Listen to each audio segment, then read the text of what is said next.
Welcome to the Realign Journey, the unfiltered guide to self-discovery and reconnection. I'm your host, CieraSambrosky, and together we'll investigate and discover the ways we have lost touch with our true selves and explore how we can reconnect to it. Once again, in this episode, I have with me James Valentine. James is a two-time top 15 coach in Vegas, an international speaker, and a best-selling author who explores the intersections of quantum physics, neuroscience, and spiritual consciousness. As the author of the groundbreaking book, The Journey to Ascension, The Discovery of the Eternal I, James helps people move out of chronic survival mode and into a state of sovereign power. He helps his community clear the internal noise so they can finally step into a life of true love, abundance, and bliss. Hi, James. Thank you Oh, for my being beautiful here friend. again. Thank you for having me. And the introduction sounds a lot better coming from you than Oh, does it it? does. I was thinking actually when you sent it over this new one, how I was like, oh, this is a good one. I really like this. I really like this a lot. For those of the Absolutely. listeners that are faithful, they know that I just had you on the last episode. You've launched this new book that I talked about in the introduction here. Yeah. And we had so much juicy goodness in that book. And in our last conversation, I invited you to come back right away again. And you Thank are you. blessing me That again. means a lot to me. Thank you. Thank you. Looking forward to jumping back into it again. Yes. So we had a little warm up before, as I do with a lot of my guests. But certainly, you and I, we could go for like Yeah. 2 hours and then start recording. But We had a whole show before the show. we did. We kind of did.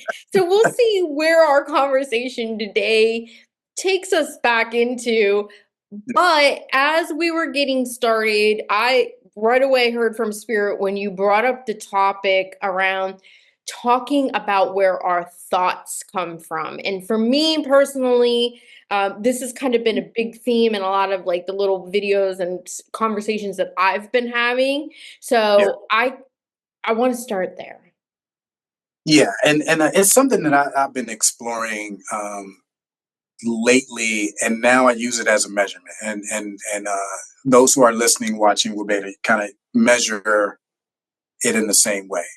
So thoughts come from our state of consciousness. What I mean by that is, if I am in a consciousness of lack, then I'm going to have thoughts consistent with that state.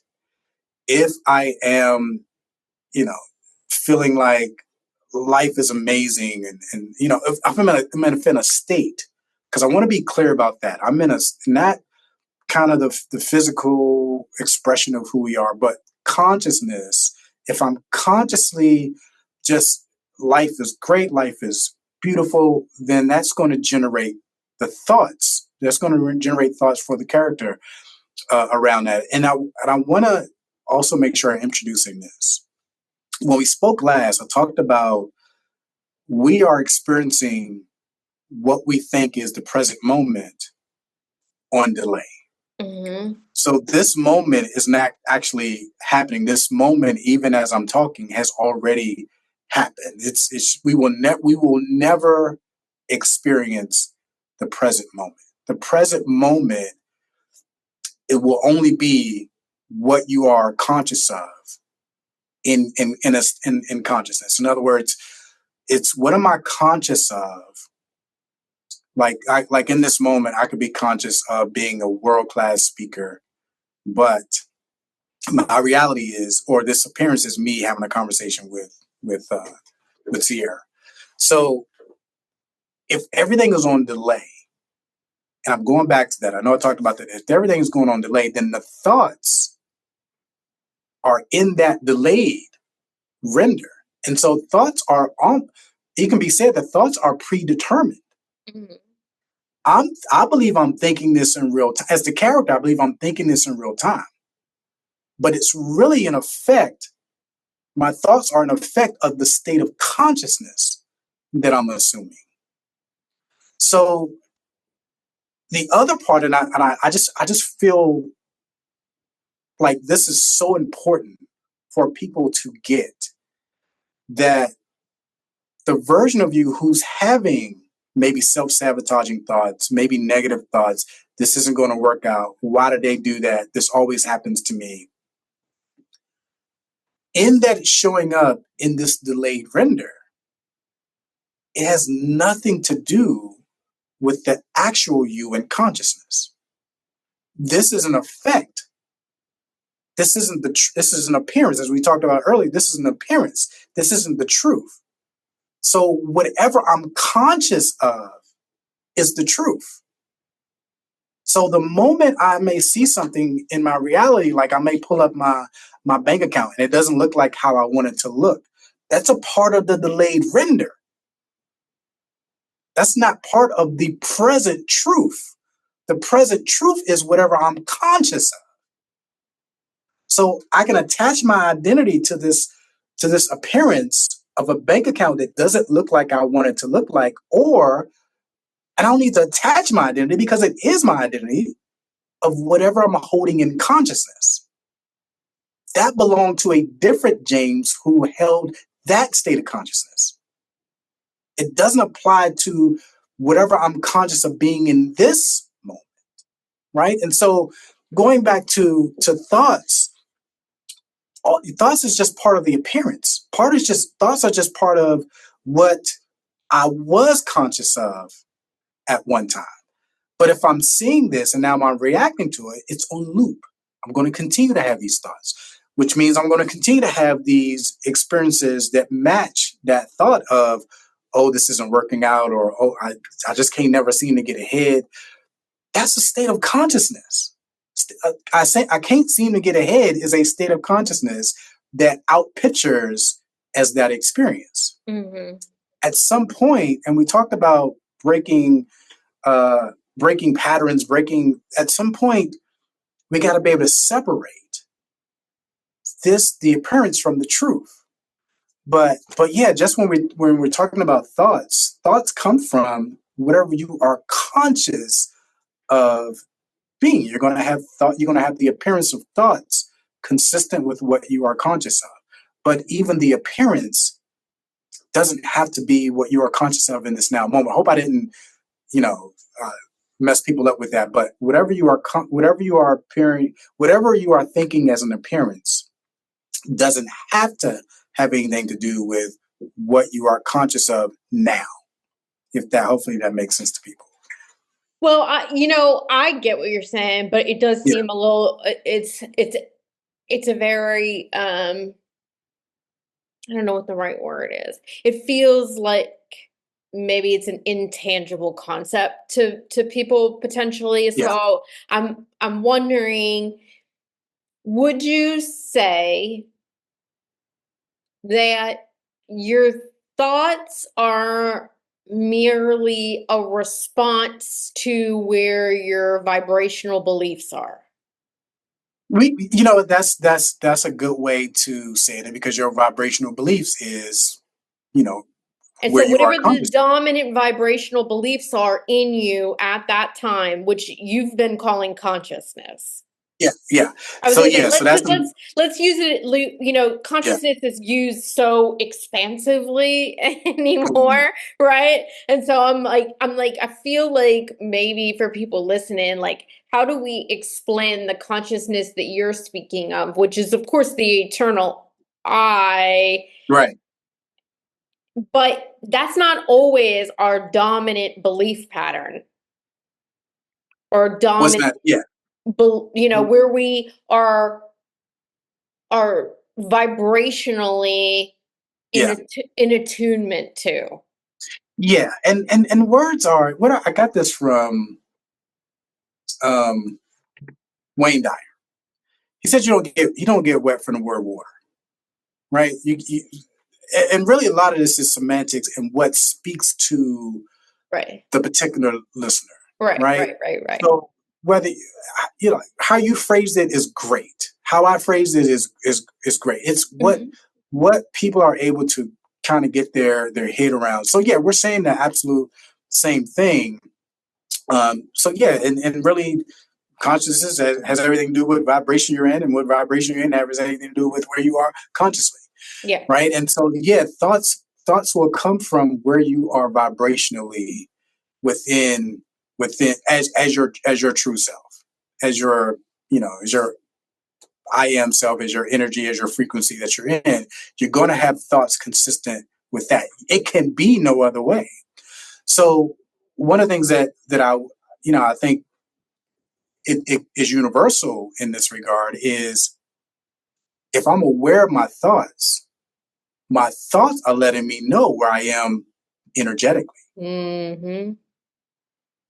It's letting me. Where you're dominant. Right. So if I'm dominantly thinking things don't always work out for me, wait, I've been operating in that frequency. Mm-hmm. So I need to shift that frequency. And then shifting the frequency isn't, well, we can say in this regard, it can be thinking differently, but you really want to feel differently.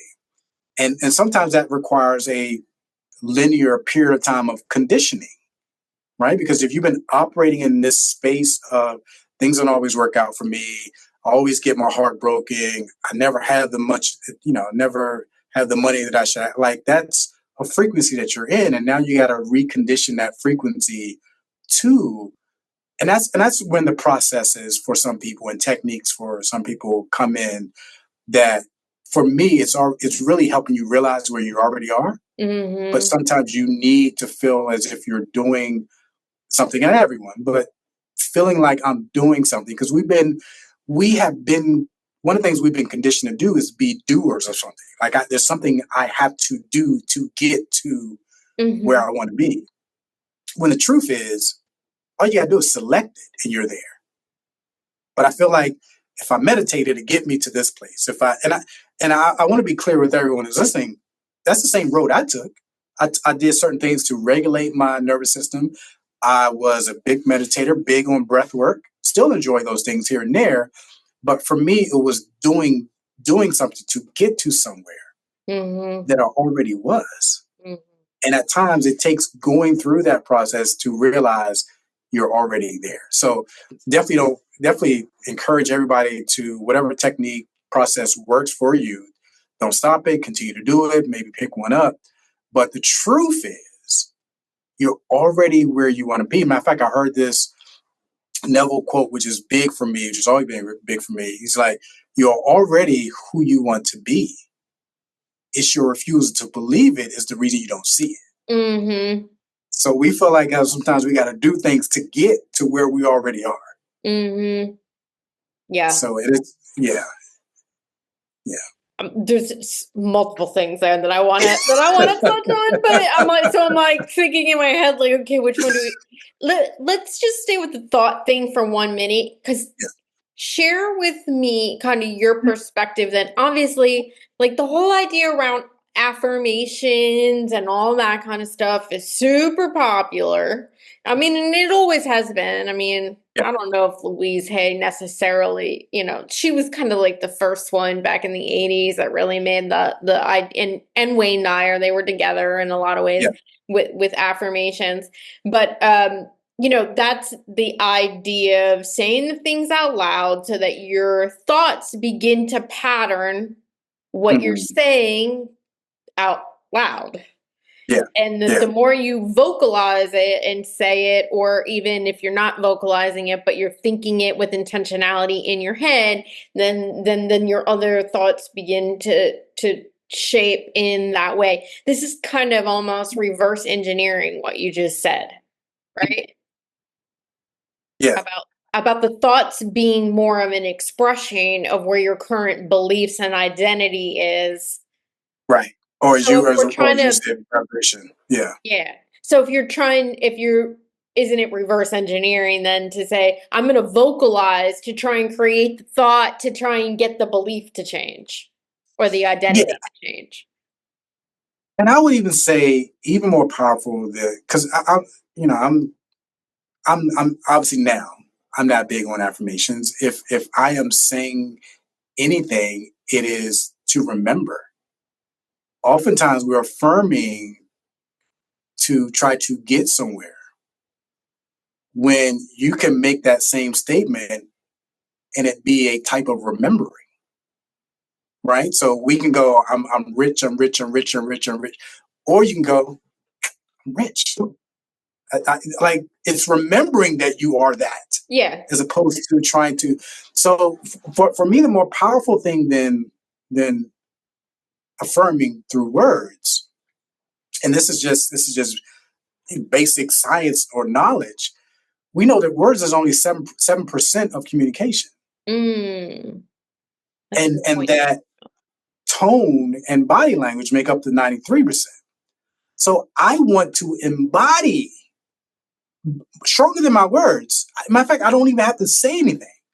If I embody wealth, if I embody, being chosen, if I embody things working out for me, how I walk, how I stand, just the presence I give off, just if I start cultivating that, that's way more powerful than I am rich, I am rich, I am rich, I am rich, I'm rich.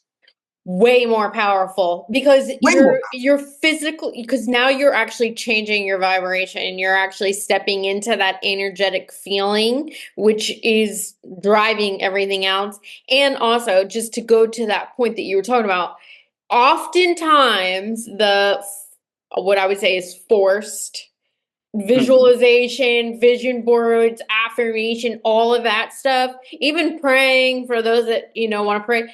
A lot of times it's staying in that asking state, it's staying in the energy and the conscious awareness that you don't have it. So Absolutely. you're That's what, really, not always, but a lot of people, and this is why they don't see it and feel it and have it create change in their life, is because by speaking it over and over out loud and making it a habit and something that like it's now become like something you have to do every single Mhm. morning, right? You're actually perpetuating the energy of the absence of it, or the apps or the separation of you from it. Right. Absolutely. Absolutely. And and even and it's even attached to a great degree to our insecurity around uh having, being, and doing what we want to do in terms of our worth, you know. And so, again, I was thinking earlier, I was like, what's because I was even thinking, I was thinking what's the difference between something and something. I can't remember what that specific thing was, but I was thinking when we're doing something to get somewhere, it's obviously, as you're implying, it's we're believing that we're not there. Mm-hmm. Versus, so there's the doing to get somewhere, and then there is just being. It's just being. So it's and that being is we can use the word, we can talk about the embodiment part, and just I'm being it because I'm embodying it. Versus, because for me, a big thing as well that has come up from, I don't, first of all, we're not the doer. We're not the doer. Everything we are experiencing is a reflection. The mirror isn't doing anything. It's just reflecting. And so we still have this belief that I can do something to get something. Mm-hmm. And and again, I understand that's we come to these points on the journey where that may be helpful to get them to the place where they, Absolutely. right. So it never, and nothing that I'm saying am I disregarding anybody's process or technique that they're doing. Just that ultimately it's to get you to the place where you recognize you never did anything. Even again, I always talk about Jesus, my guy. He's like, it's not. He's like the Father doeth the work. The Father is the field. It's the I amness, the it's whatever is taking place in that vibration is what drives the actions. Like I'm very cognizant now that when I go, that certain places I go to, I'm being led here. I'm being later. I may think, oh, you know what? I'm gonna go check out my daughter's school today. Uh-uh. That came from the invisible into the visible as a thought. But that wasn't my thought. I received that. So even and in that regard, even thoughts, going back to thoughts for a second, they're what we're receiving. We've never had a thought ever. We've received transmissions of, and again, that transmission is related to whatever vibration you're in, or for me, what I say consciousness. So this is one of the simplest things, and I always think about A Course in Miracles when I think about this. The body has no. The body is a tool. So everything associated with the body, whether it's seeing, smelling, touching, thinking, it's a tool. It's not who we are. This is like a earth suit. I heard someone once say, this is like an earth suit. You're not, this has no influence, no power, it's a follower of vibration, consciousness, the I amness, source, whatever. It's a follower, or it's a tool. But we think it's identity. Mm-hmm. It's not identity. So you've never had a thought. You've never done anything. You never but this, I do recognize that this is maybe further down the journey, further along on the journey for some people, because wait, we don't do anything? James, I'm looking at you. No, I get it, but it's a reflection of what's going on in you. I am to some degree an expression of your consciousness, and for me, talking to Sierra, Sierra's an expression of my consciousness, or an extension of my consciousness. When we talk about AI isn't some great thing as much as it is an expression. It's still a tool of your own consciousness or vibration that's in the appearance of physical form. It doesn't know more than you. It doesn't know more than you. It's expressing what's already in you that that we don't tap into, because again, we more associate with being a living body than a living soul. We are soul. We are I am. We are vibration frequency. We're everything but this physical body that we think is our identity. And I think that's where the biggest shift comes, when you can operate in that level of dual awareness, where you recognize that there's an appearance of a person that you are, but you're also aware of the truth that I am a faceless, formless, invisible beingness of power that's greater than this. But again, we start reacting to this, and now we're just in this loop. We're stuck in this identity, false identity of being a person. Yeah, I think you just brought up there about we're reacting to this. We're reacting to this body, to this constructed identity that we associate ourselves to. Mm-hmm. And also, it's not the truth of who we are. It's not. But we're reacting to that. And I think if people can understand, and of course, obviously it's most effective when we're in a challenging situation, that we're reacting to an experience that is not truth, that is not real reality, then it allows you to kind of detach in a helpful way and not in an avoidant kind of way. Because people talk about detachment, and sometimes they're just using that as an excuse to be avoidant, right? It goes with that whole spiritual bypassing, because there's a difference. Yeah. And there's a difference to be able to say, whoa, I can either allow myself to kind of sink into this and get all wrapped up in having the experience of reacting to whatever this projected scene is right now. Or I can fall back into a place of being able to recognize and observe this is simply a projected screen of Yeah. where I was thinking, where I Yeah, was feeling, or consciously operating from. absolutely. Absolutely. And you used the perfect word there for me when you said observe this, because it implies that there's this, and then there's the me that's observing this. So am I here or am I here? Mhm. And that determines everything. Because You get if to I'm choose. right, That's the beauty of it. You get to choose. Am I you here get to or am I choose. here? And it is the biggest, best decision or choice selection that will literally can change your life, Mm-hmm. literally change this. Mm-hmm. I wanted to bring out, well, no, I received bringing out, because as I was on my way here, the Neville in Barbados experience kept coming up. And one of the things that I never hear people talk about when they talk about that is Neville first says he had a haunting experience. He had a haunting thought of wanting to go back to Barbados. And haunting desire, my fault. Haunting desire, wanting to go back to Barbados. And for me, I instantly know that came from that wasn't his thought. That came from from the unseen, Mm-hmm. from you know.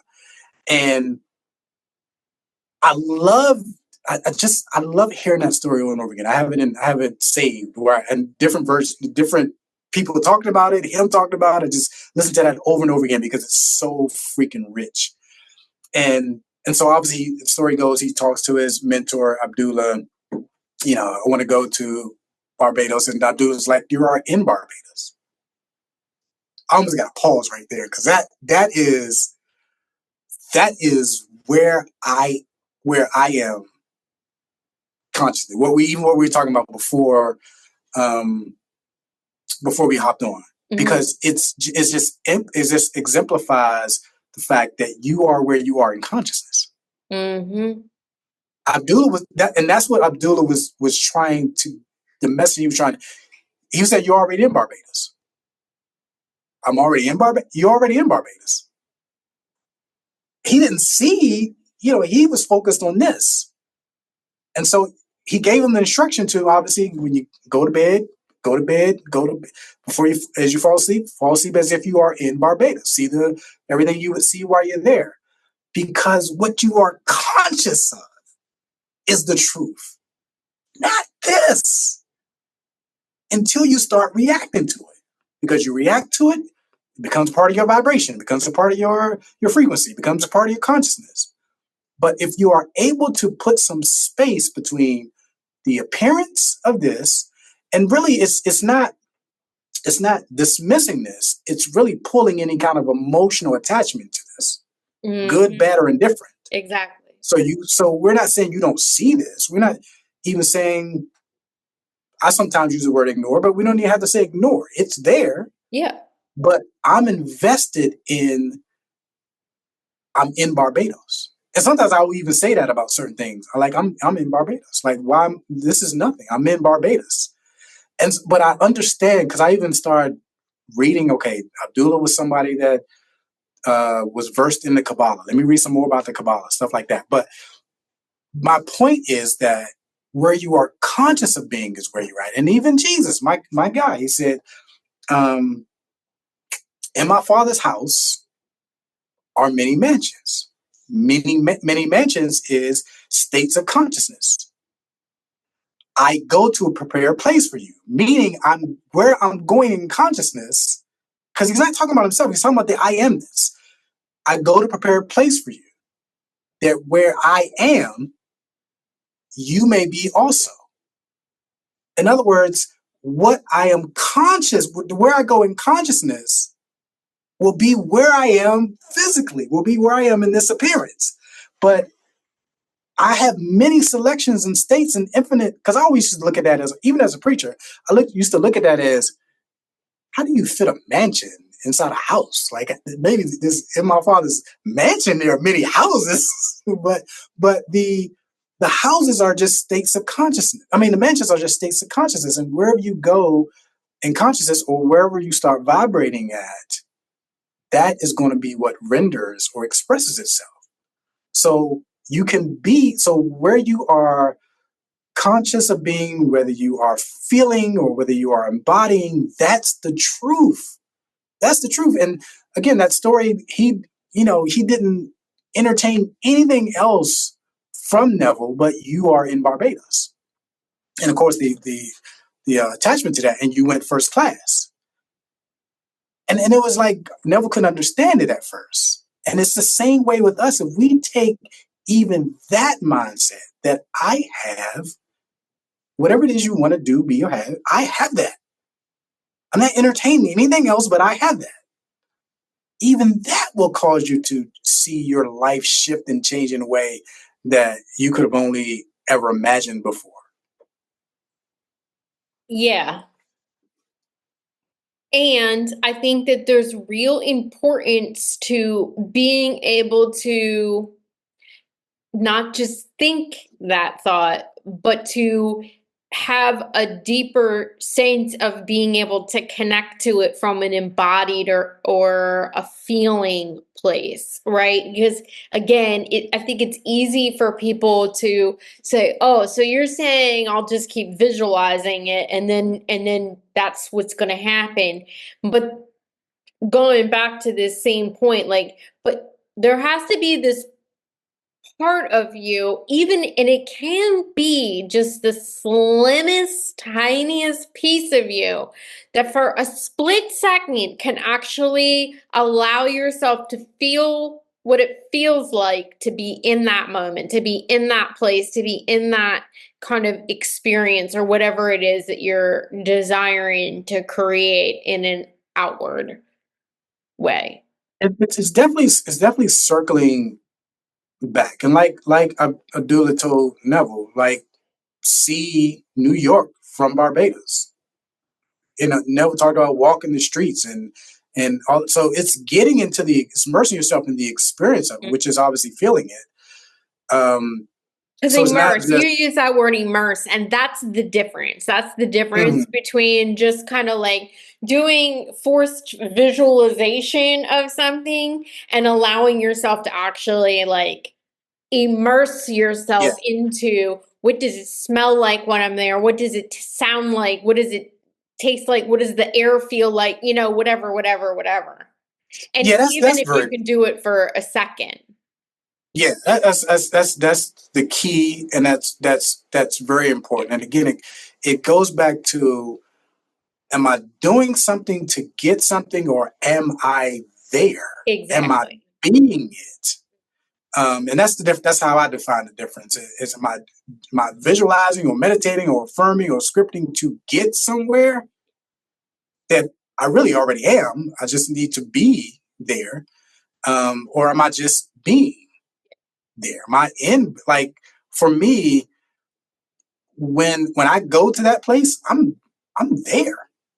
You can't tell me anything different. Cannot tell me anything different. I may not have the conversation with you because I don't want to go back and forth. James, you're not. No, I'm there. Yeah.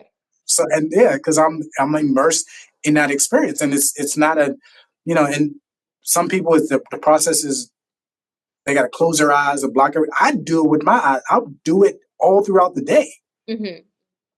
I live in that. That's what I meant by dual awareness.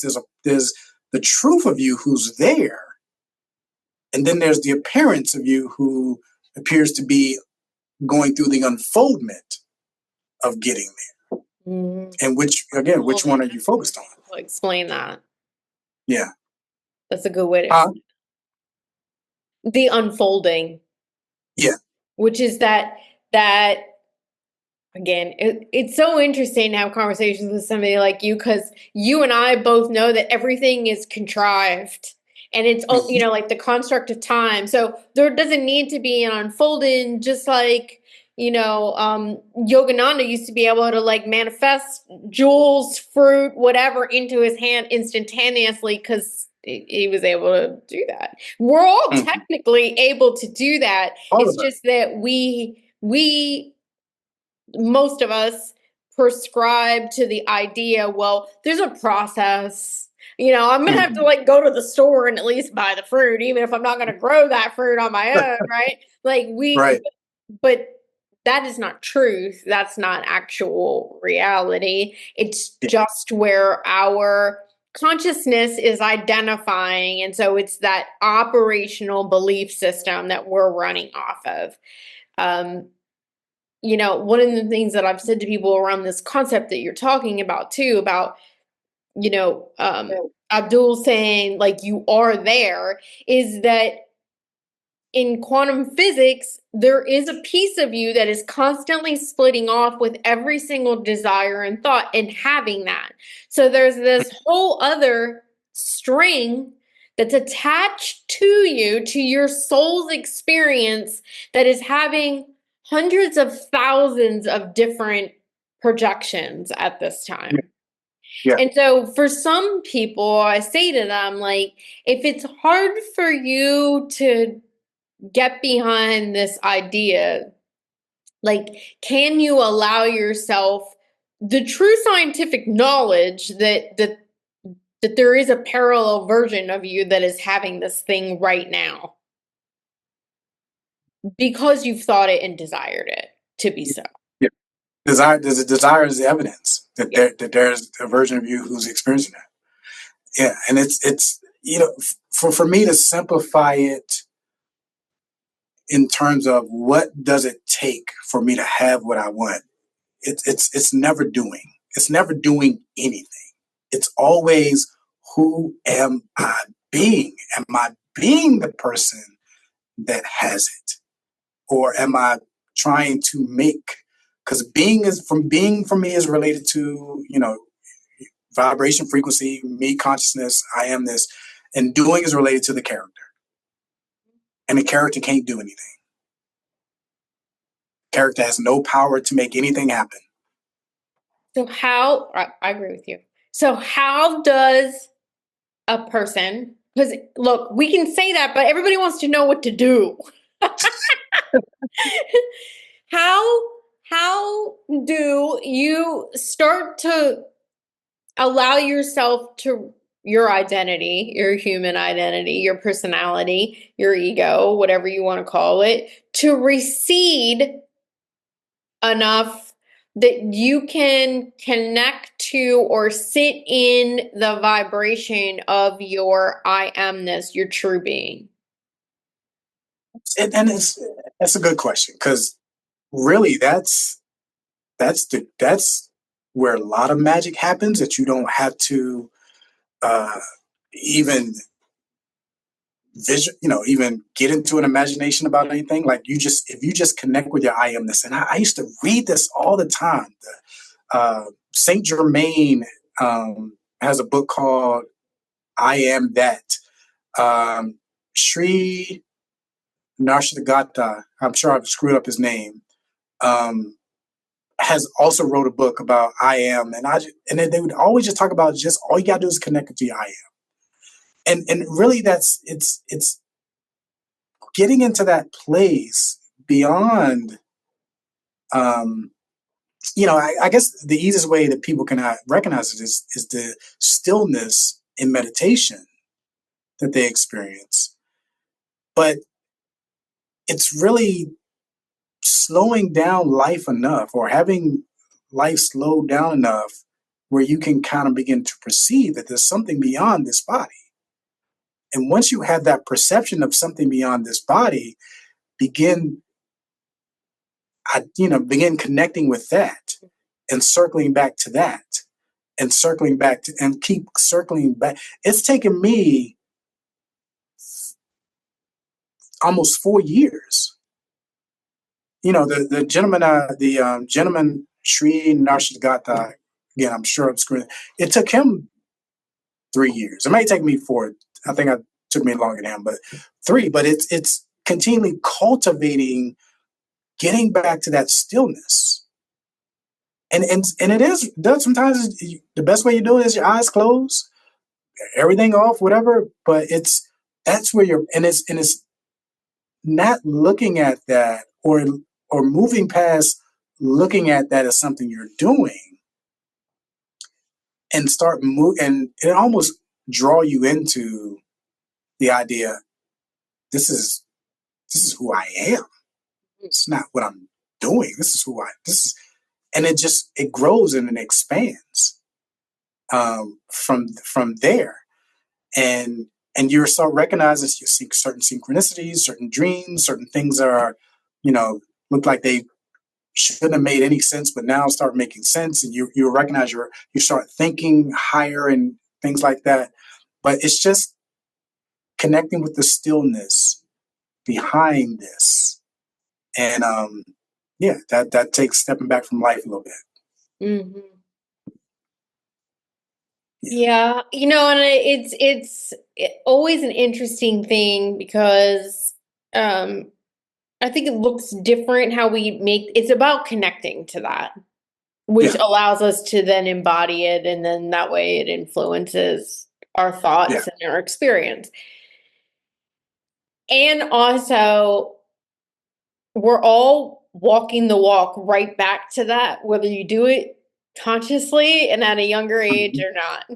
Because at Yeah. the end of your days, you're returning back to that place of pure consciousness, Oh, your pure I am. yeah, yeah. And so some people say, well, if that's the case, then what do I need to look for it now? You don't need to look for it now. You don't have to understand it, connect to it, experience it, know yourself as really that's who you are if you choose not to. Right, There's right, no right, reason you have to because you're going right. back there. You're going to Go. get back there. This body and this personality will die and it will fall away and you will be all that you already are right now. Period. That's it. That's it. I just think, but the advantage though is the peace, the bliss, the love, the everything always working out, the deeper understanding. There's so many but you're right. You can kind of do the struggling version of life. Yeah.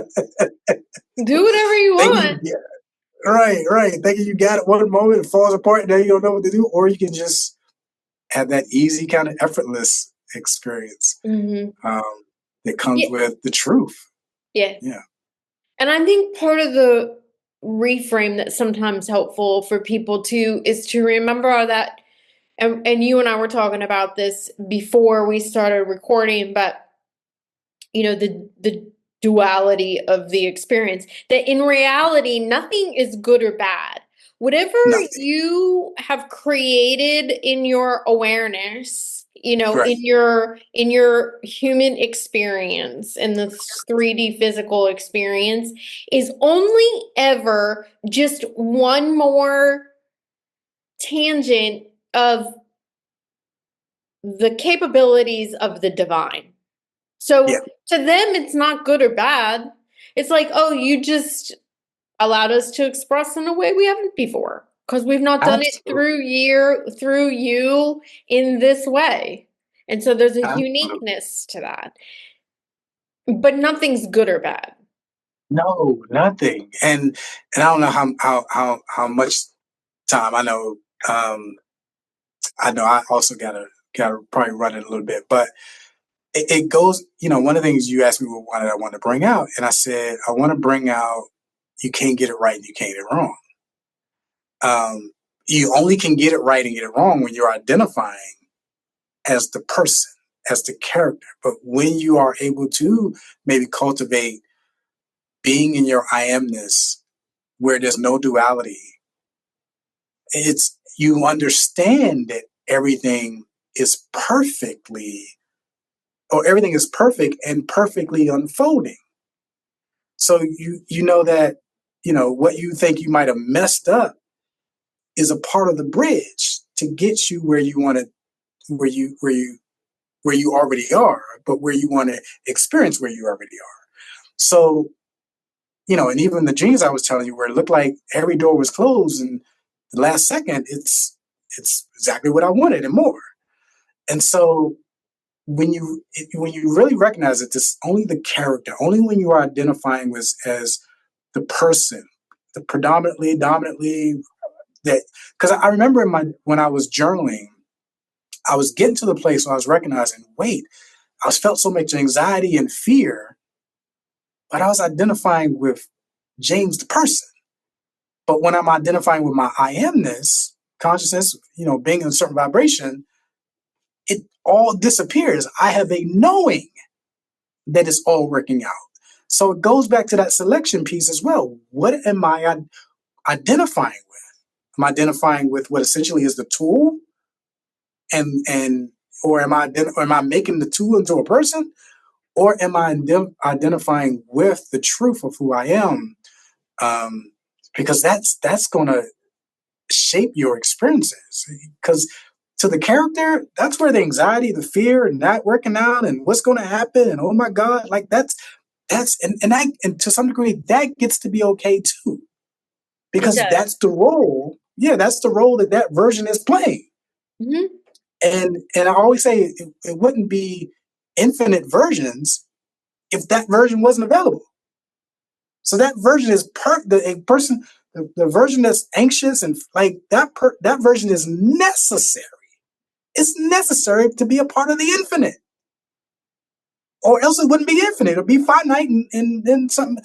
So even when we're beating ourselves up around being a certain way, no, I am being, even in this moment of fear and anxiety, this is this version of me is doing perfectly what it's supposed to be doing. The thing is, how long am I going to continue to identify with that? Exactly. That's That's the what thing. I was, that's it. Right, How long are right, you going to hold the identity of that version of yourself? right, It's not to say that it's wrong or right, that you have to avoid it or criticize yourself or that you're failing in some sort of way. It's right, saying, okay, that's where I am. And so how long am I going to identify with this part of myself? right, That right, expression of myself. That's it. right. I did want to finish up with that piece because I think that it's deeply important for people to understand. Yeah, yeah. No, I agree. You I, know, I, that the full expression of loving every bit of every experience and every part of you is what is the only thing that we're really meant to be doing. yeah, yeah, absolutely, absolutely. And that's, I always just say that even self love is about identifying with the self, with the true self. Like I've always looked at that, or maybe at some point I transitioned to wait, when we say we love ourselves, what self are we loving? Are we Hmm. loving the self that I now identify as appearance, or are we loving the self that is our true self? Even then, even that is a challenge of, maybe challenge is the best word, is a call to focus on who you truly are. Even that is a call to focus on who you truly are. Um, but yeah, but obviously we're not dismissing the appearance, the character, and the need for, because when I think about the ideal self or the true self, the self doesn't love. And then what I mean by that is the self is love. The self doesn't point a action in a direction. It just is what it is. And so when we talk about loving the character, the self doesn't love the character, because then that's separating an aspect of itself and then pointing it in a direction of something. It doesn't do that. It just is what it is. It's kind of like the sun shines on everything. It doesn't shine on one thing and not on another thing. Shines, it's just, and it doesn't do anything deliberately. It's just being the sun. And as a result, flowers bloom, crops grow, people get, good weather, whatever, like it, but it's not doing anything specifically to make something happen. So even when we talk about loving the character, that's not even an aspect of the self. The self just is. But the character and whatever shows up in this reality is a recipient of the self just being what it is. Yeah. It I'm going to stay with that for one thought because I always think of things and kind of interpret things in sort of analogies, and it's interesting that you brought up about the sun because that was a whole message and around the sun producing its own energy and that I am kind of thing that I got for myself yesterday. Yeah. But to play off of that, you were saying about like the sun shines on everything. The sun makes the flowers bloom, it makes the crops grow. So if we stay in that vein and people can learn to understand that in this dynamic of the things that we were talking about today, that in that analogy framework, your personality would be like the flower. Absolutely. Oh yeah. Oh, I love that. I love that. That's a great. That's a Right? great. Yeah, that's great. I So that's love why that. when you said about that, I was like, oh, that's how it connects. And I think that's a tangible way for people to maybe be able to wrap their mind about this is you are the sun, Hmm. period. But Hmm. your personality is the flower. Absolutely. I love that. It I makes love you that. a byproduct of the sun Yeah. and inseparable at the same time. And separate at the same time. I love that. My vision takes it to everything. Like, yeah, like it shapes connecting to my I amness shapes my personality, shapes my life, shapes my connection with other people. It makes it sunny. It makes it, using the sun, and it like makes everything sunny and bright. Makes everything sunny and bright. And then if there's some gray areas, that just means I moved away from the sun. Let me move back into the sun. Mm, So yeah, yeah, yes, yeah. exactly. It's like saying, like, just because it's a cloudy day doesn't mean that the sun's not still shining. Oh, Like, that's good. that's, you are not separated from your source just because Ever, you can't see it in the moment. ever, ever, ever, ever. And that's important. And that's I hope that people hearing that is encouraged by that. Like you can never be anything other than who you are, no matter how it looks.